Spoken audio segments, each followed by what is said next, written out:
क्या आप जानते हैं कि हम जिस ब्रह्मांड में रहते हैं उसका 95% हिस्सा ऐसा है जिसे हम देख नहीं सकते हैं और न ही छू सकते हैं और उसे पूरी तरह से समझ भी नहीं पाए हैं। जी हाँ, हम बात कर रहे हैं डार्क मैटर और डार्क एनर्जी की। ये वो रहस्य हैं जो न सिर्फ विज्ञान की समझ से परे हैं बल्कि आज भी पूरे विश्व के वैज्ञानिकों को चौंकाए हुए हैं। हम जब आकाश में झांकते हैं तो हमें तारे, ग्रह और आकाश गंगाएं ये सब नजर आती हैं। लेकिन जब वैज्ञानिकों ने ब्रह्मांड के द्रव्यमान को मापा तो उन्हें कुछ अजीब सा एहसास हुआ। उन्होंने देखा कि जो भी हम देख सकते हैं वो ब्रह्मांड का सिर्फ 5% हिस्सा है। बाकी का कुछ ऐसा है जो दिखाई नहीं देता है लेकिन उसकी गुरुत्वाकर्षण शक्ति महसूस की जा सकती है। यही है डार्क मैटर, एक ऐसा पदार्थ जो न तो रोशनी को परावर्तित करता है और न ही अवशोषित करता है। हम इसे देख नहीं सकते हैं लेकिन इसका प्रभाव महसूस कर सकते हैं। जैसे एक नदी में पानी तो दिखाई देती है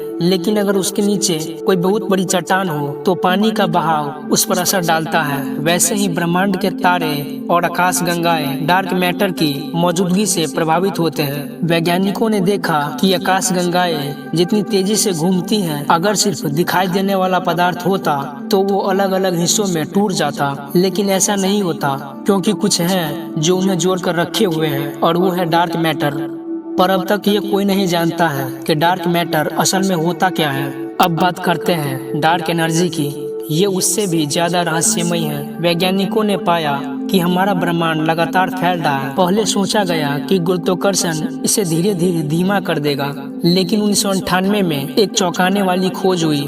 ब्रह्मांड और भी तेजी से फैल रहा है, यानी कोई तो ताकत है जो पूरे ब्रह्मांड को धक्का दे रही है और उसे बड़ा कर रही है, और वो है डार्क एनर्जी। डार्क एनर्जी ब्रह्मांड का 68% हिस्सा है। सोचिए, हम एक ऐसे ब्रह्मांड में जी रहे हैं जिसका 95% हिस्सा ऐसा है जिसे हम देख भी नहीं सकते हैं और न ही पूरी तरह से समझ सकते हैं। डार्क एनर्जी को समझने के लिए कई सिद्धांत दिए गए। कुछ वैज्ञानिक कहते हैं कि ये कॉस्मोलॉजिकल कांस्टेंट है, तो कुछ इसे क्विंटेसेंस कहते हैं, एक नई तरह की ऊर्जा जो समय के साथ बदलती रहती है। पर सच क्या है कोई नहीं जानता है। डार्क एनर्जी सर्वे जो पूरे ब्रह्मांड में डार्क एनर्जी के प्रभाव को नाप रहा है। जेम्स वेब स्पेस टेलीस्कोप जो हमें और भी दूर के ब्रह्मांड में झांकने की ताकत दे रहा है, फिर भी कोई ठोस जवाब नहीं है। आज की टेक्नोलॉजी, सबसे उन्नत टेलीस्कोप, सबसे तेज कंप्यूटर भी हमें सिर्फ संकेत दे पा रहा है, सच नहीं।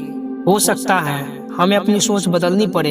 हो सकता है कि कुछ ऐसा खोजना पड़े जो हमारी पूरी विज्ञान की समझ को बदल दे। जैसे सदियों पहले आइंस्टीन ने गुरुत्वाकर्षण को परिभाषित किया था, वैसे ही आने वाले समय में कोई वैज्ञानिक शायद डार्क मैटर और डार्क एनर्जी को समझा सके।